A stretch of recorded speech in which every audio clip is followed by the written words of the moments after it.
The word celibacy does not describe or is not the translation for brahmacharya. Brahmacharya means, Brahman means the ultimate, charya means the path.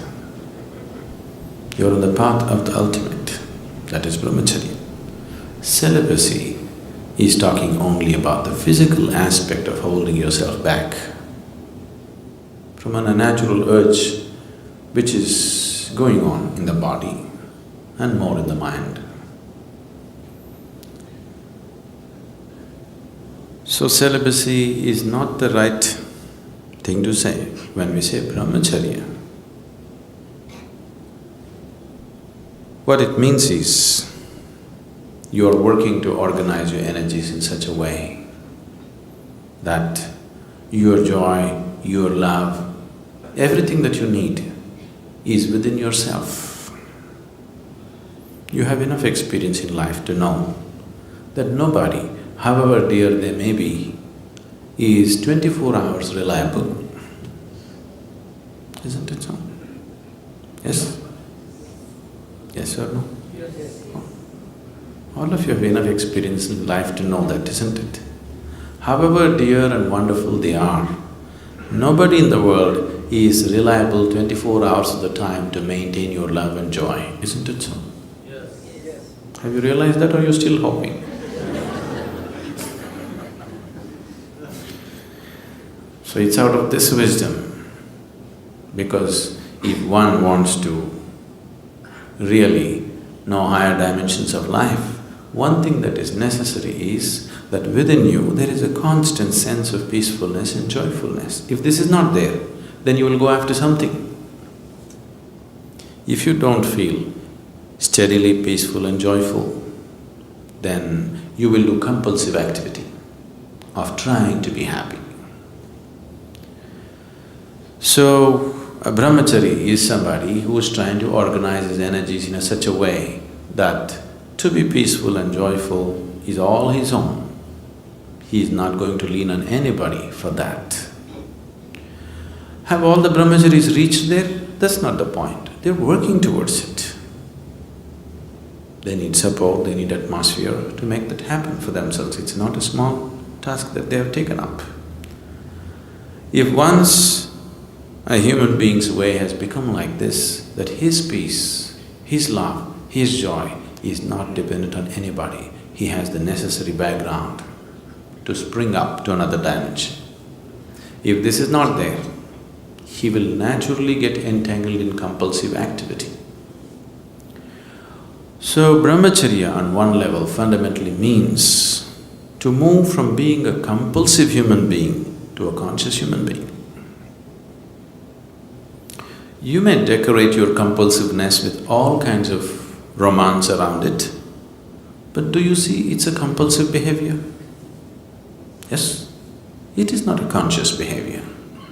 You may have the whole world with you, it doesn't matter, but it is a compulsive behavior.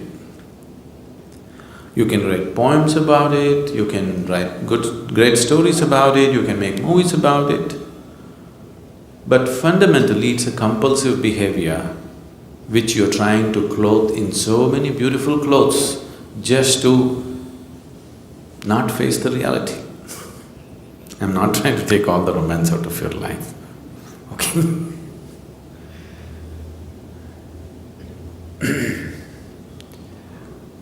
Once someone understands that if I'm involved in compulsive activity, I will never go where I want to go. Isn't it so? Yes? If one is compulsive in his life, there is no question of he having a goal to reach or attaining a certain state or whatever. Compulsiveness means a very deep sense of slavery, isn't it? So one who has realized this naturally seeks to become conscious. So it is from this understanding that we said, if you really wanting to make a journey, you should drop your compulsiveness and bring consciousness to every aspect of your life. So that is brahmacharya. Celibacy is an ugly word because without the necessary understanding nor necessary sadhana nor energy, you just trying to hold yourself back, then you will suffer. If your energies were organized in such a way that all the time you're high, really high within yourself, you won't lean on anybody for these things, isn't it? Oh, I'm not like that right now, what to do? As I told you, these things don't come unless you make some effort towards it. One can go through life with the compulsive patterns without much effort. You can allow the life to carry you on. I know right now the new age philosophy is let it flow. I don't know what they're letting flow anyway. See, being a part of life, being involved with the process of life on the surface is one thing, at the core is another thing.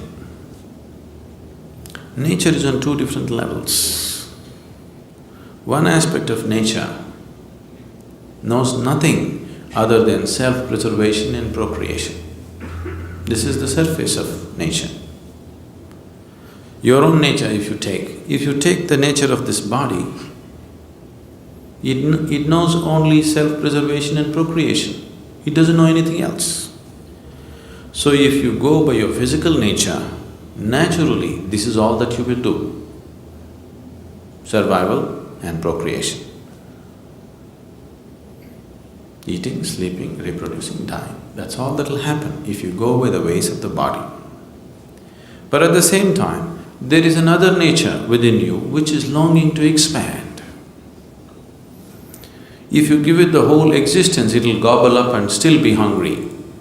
Yes? Do you have that or not? If you feed the whole existence to this one, it'll gobble up everything and still be hungry for more. So there is another dimension of nature within you which wants to expand in an unbounded way. Which one do you give into is subject to who you are. If you give into the physical nature, all you will know is just this. If you give in to the inner nature, which wants to become boundless, then the life is different. So if you have given in, or if you have seen the ways of the inner nature are far beyond the ways of the physical nature, naturally you will choose to create a situation in your life that is conducive for that.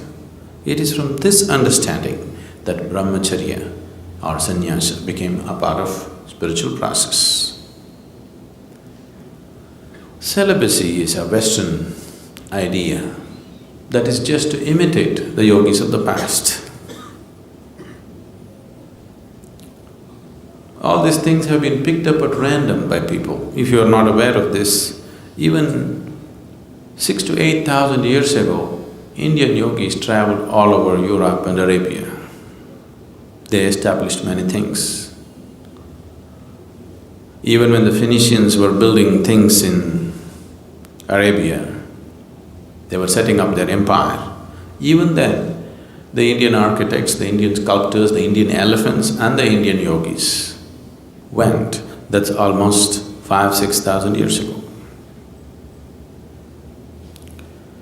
If a team of elephants, laborers, sculptors, architects and yogis have to be there must have been a much longer association before that, isn't it? Suddenly one team won't end up there in those days. So wherever they went, they did create some awareness of what is the significance of their way of life. So people picked this up at random without the necessary understanding. That is how celibacy became a part of other cultures. What came from a very deep understanding, just the surface of it they took. That'll happen everywhere. See the yoga, right now yoga means just twisting your body, just the surface.